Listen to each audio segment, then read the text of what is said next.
Dobar, a se ti rajši ljubiš ali jahaš konje? Aha, zdaj smo pa tam. Nekdo mi je nekaj namignil. Kako zgleda priprava tekmovalca, ker je to kar velik napor, poleg dobre telesne pripravljenosti, same psihične priprave tekmovanje? Tekmovalca? Seveda, jezdeca, v tem primeru tebe, kako si se ti pripravljala? Nič, jahala sem. Treningi, vsak dan. Anja, kdaj se boš poročila? Ker sem zihar, da doma boš bolj glasna.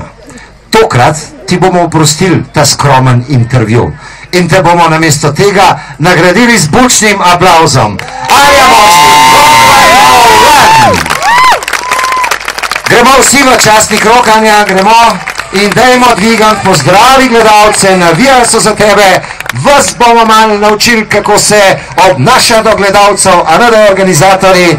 In seveda gledalci pa vas bodo, ko dvigneš pokal, ob teh fanfarah nagradili z aplauzom. Zadnje dejanje danes. Župan Janez na kratko upal se iti v to prireditev napram lanskemu letu. Kakšne so paralele lanska in letošnja? No, jaz bom tako rekel, da lanska, glede na 3-dnevne priprave, je bila nekje na nivoju malo manj kot današnja. Jaz odkrito roko